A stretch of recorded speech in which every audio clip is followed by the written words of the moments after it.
Stephen says this winning every week is going to take some getting used to. Welcome back to Where Hatters Walk. It is, of course, 20 minutes of Luton chat. We've taken a rest for the last couple of months, but it's great to be back. Great to have you back on with us as we now take the reins of Luton's journey through League One. Of course, we've got our same stellar team from last year. If you were with us, delighted to have the king of Luton Twitter, Lewis Williams, back with us, the king of everything that is Luton Town, Mark, the comedy king, Dan, and of course, the South African king himself, Kevin Redemeyer. How are you all doing?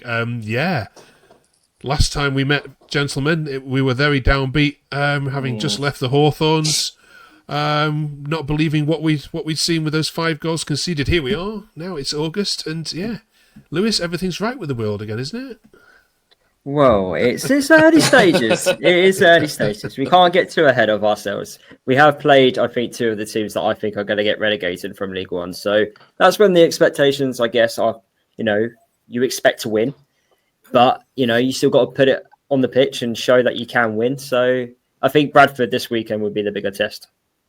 We'll of course get into that in a second. But market couldn't start any better. Lars says 6 points, 0 goals conceded, perfect start to season, and performance-wise, of course, it got much better after the goal. You're at Peterborough, of course, and we'll get into your campaign a little bit later on as well with the great work you're doing. But how was the game for you? The first half was a struggle, and I think that they.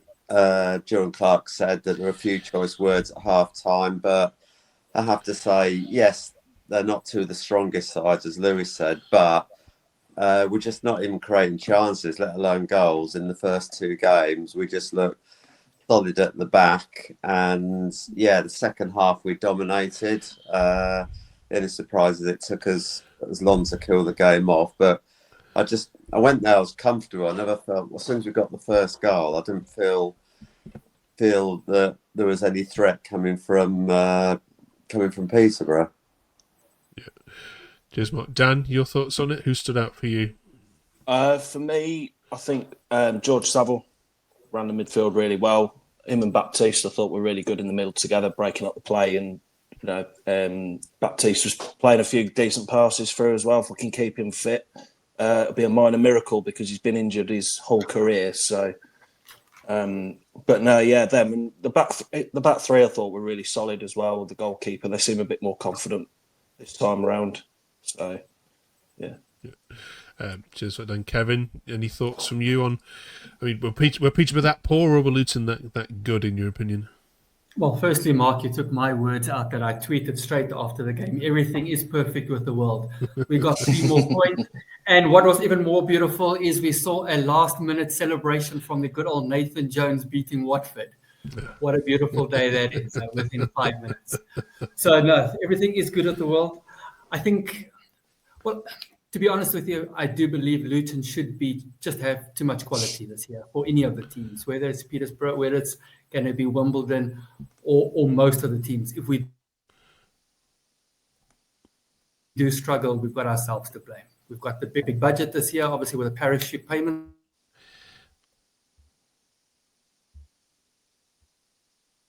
Oh. Hello, Kevin.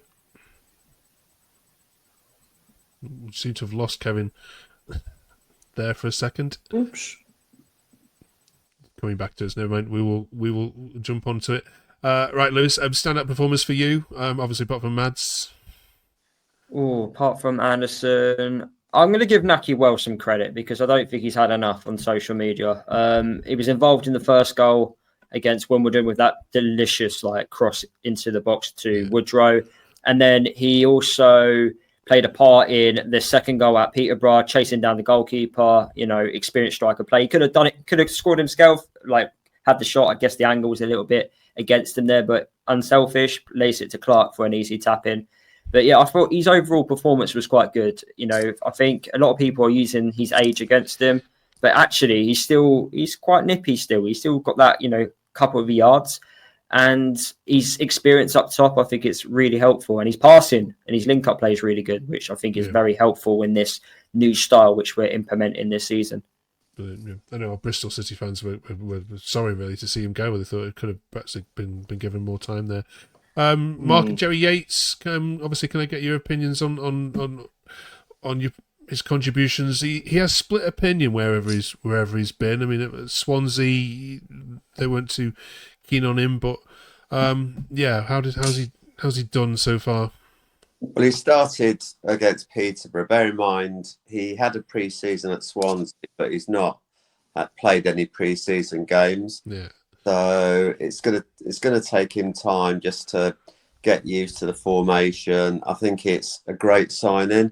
He's proven last time he was in League One, he got 20 plus goals for Blackpool, and he's a proven goals, and he's proved he can do it in the Championship. And that was, from my point of view, why I was pleased we didn't go for Charlie Kellman, who had one good season in League One. So it's a great signing. Paid a 7-figure fee. So those saying we're not spending any money, we are. And yeah, once he clicks, I think him and Wells will just be a perfect partnership. They'll feed off each other.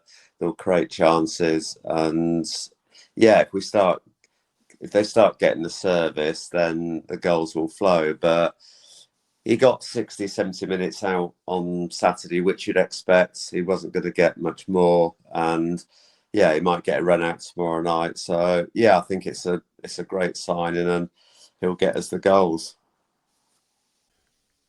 Cheers for that, Mark. Brian Dan says, so much better in the second half, played with much more intensity, good running off the ball into dangerous areas, and we created chances as a result. It's also good to see the boss saw what was going wrong and addressed it. And that was a comment made by a couple of others on social media, that finally Bloomfield is a coach who, when something isn't working, like we saw in the first half, does something about it and changes it. Do you concur? Yeah, definitely. Yeah, I mean, I think it was Mark said about Jordan Clarke said afterwards that there was a few choice words at half time said in the dressing room, and that was evident. I think there was a substitution at half time when Long White was brought in for Roa Waters. I still think it's a bit raw. Probably needs a little bit more time. He was thrown in a bit in the deep end last year in the Championship. League One's probably the right level for him, and he's only 19, so you can expect that. Whereas Long White's played in this league a few times before for Wickham and somebody else, I forget who. But yeah, I think second half we definitely looked better, looked more organised. We looked less like we were going to make a mistake. Certainly not in the ilk of Peterborough making the mistake playing out from the back for our second goal. I don't agree with that style of football at all. I think it's ridiculous because you just play yourself into trouble all the time, and you've got to be world class to be able to do it. But yeah, I thought we worked hard. We looked more slicker in the passing. The movement off the ball, as Brian said there, was good. There was a lot of hard work, and it just felt like, we were actually trying to win the game and win it convincingly as well. Okay. And the first goal sort of give us that impetus to go on and win the game. Boom.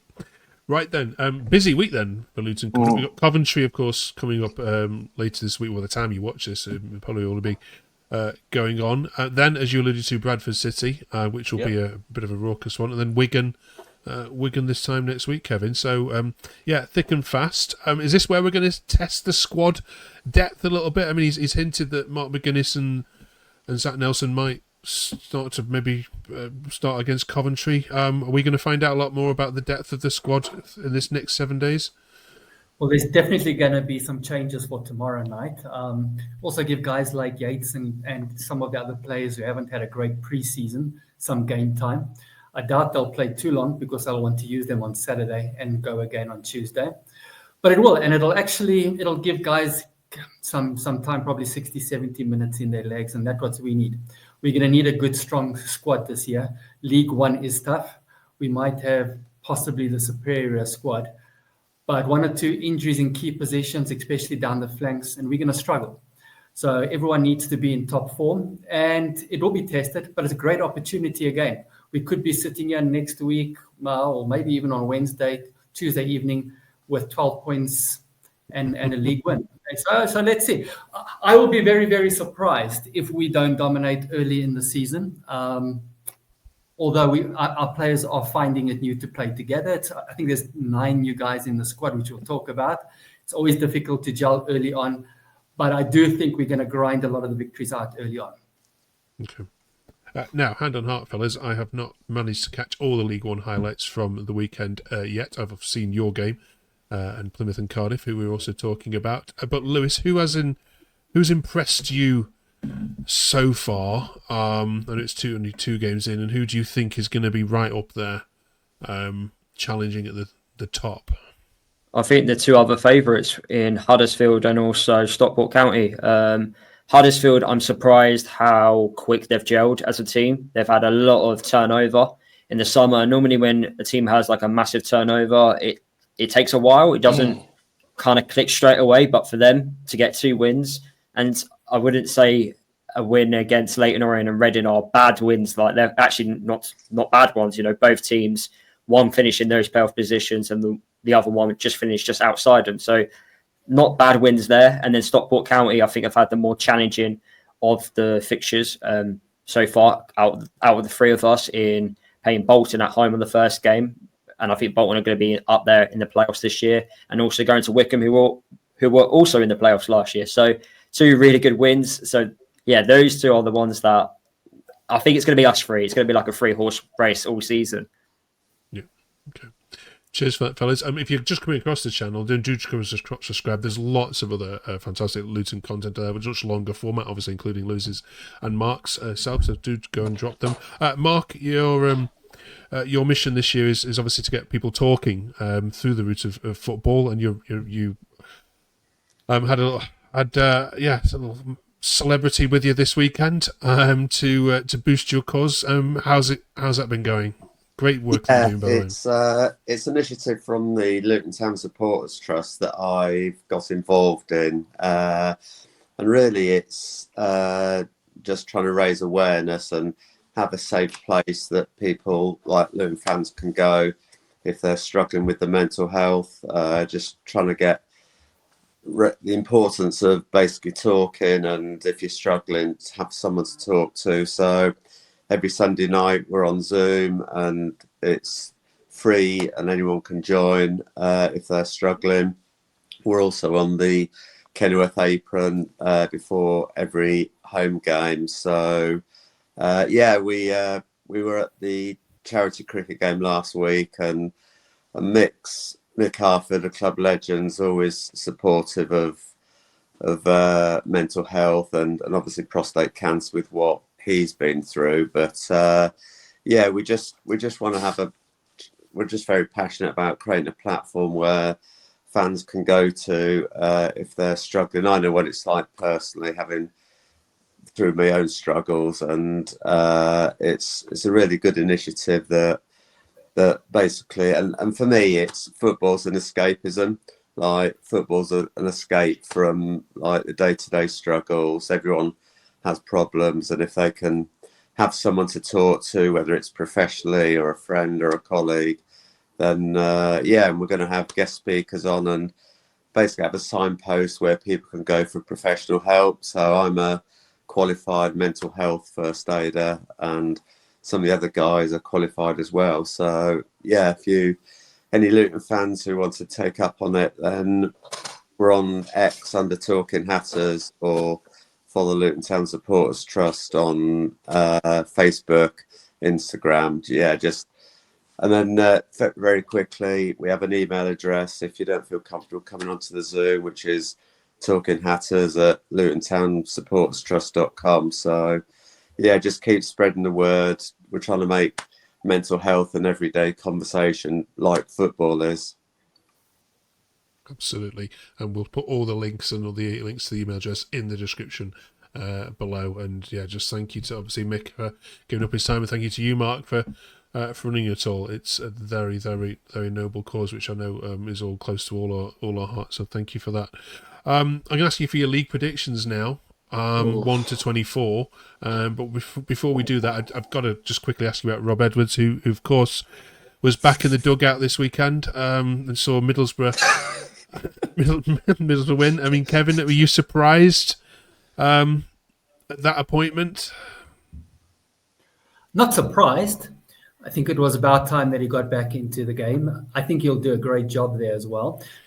Look, everyone needs a new leaf. I could see there was a lot of hate, and people thought he was going over the top in his celebration and saying how everything is rosy and that.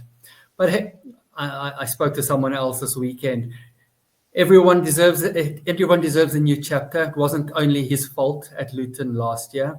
I think the players took a lot of that responsibility. Even Tom Lockyer in his pre-interview said a lot of the players felt very entitled. They didn't want to come down from Premier League. A lot of the players just didn't give effort.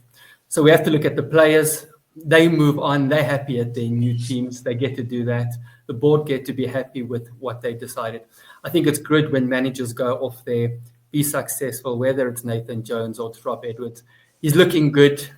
He looked horrible at the end here at Luton Town. I think it was great that he could move on.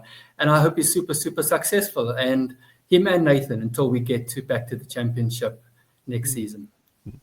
I think I remember this time last year when you were losing 4-1 at Burnley on a Monday night, and it was Marco Dan that used that word entitlement, that some of these players have got to shift their gears. Dan, quickly, in your view, if you'd have sacked Edwards sooner, do you think you'd still be in the Championship? I think so. I think towards the end of last season, Bloomfield was starting to implement his way of playing, and I think had he had got a bit more of a transfer window in January, just a bit more time as well. I mean, forget the West Brom game because that was just a complete fluke. I know West Brom supporters who were adamant we were going to thrash them that day. But if you look at the results leading up to that game, we had started to look well, look decent, and we were playing well and getting results out there. And I think had they have sacked him when we lost 5-1 at Middlesbrough back in November, I think perhaps we'd have probably done enough to stay up, because I think it was only goal difference in the end that we ended up going down on, or a point or something. Or I can't remember exactly. I've tried to erase every memory I've had of last season as much as possible. And it's ironic that Rob should have gone after the Middlesbrough game, and then he gets the Middlesbrough job 6 months on. But good luck to him. But yeah, I think we probably would have stayed up if the job was done sooner. Yeah. Okay. Lewis, your view on that quickly? Well, when I was getting advice from older people about life in general, they told me, Lewis, it's not what you know, it's who you know. And Rob Edwards knows a few lucky people. That's all I'm going to say, because there's no way in hell we should have got given that job. How he's managed to pull that off, he must have the charm. They've looked into his looks and they've been absolutely, crushed down in making a poor decision. No way he should be Middlesbrough manager. That's just my view. It's all an act. I've already started seeing some traits from what he did at Luton with poor pre-season and moaning about the injuries. He's doing that already. He'll get found out. I think he needs help. Okay. Right. Yeah, I mean, our Borough fans were loving the fact that he walked around the pitch and clapped them all earlier on. They didn't get that carrot. That's an act as well. We had that all last year, and it doesn't result to anything. We've had that for years, to be fair. Brilliant. Right. So we just need a single word answer for the last question then, and it's a very straightforward one. 1 to 24. Based on what you've seen so far, where will Luton finish this season? Drop your answer in the comments below. It's tough, I know, to put this on you at this early stage, but we will play this back in May when the season's finished to see how far off you were. Mark? Very quickly, we'll finish runners-up. I think Huddersfield will win the league, but we'll go up automatically. Brilliant. Dan? Playoffs, because we're Luton. Kevin? Number 1, no doubt. Love it. Lewis? It should be first due to parachute payments on the squad. Okay. But oh yeah, come on. I'm just going to. No, okay, right. it should be promotion. If it's not promotion, then it's not a successful season for me. Okay, all right. Right. We shall leave that there. Right. Looking forward to the many, many weeks of looking back at 3 points this season rather than last minute equalisers or missed penalties. Right, thanks so much for joining us on the happiest Luton Town 20 minutes you can find on the internet. See how long that lasts. Thanks for joining us. We'll see you in 7 days' time after the Bradford City game. See you then. Bye. Cheers.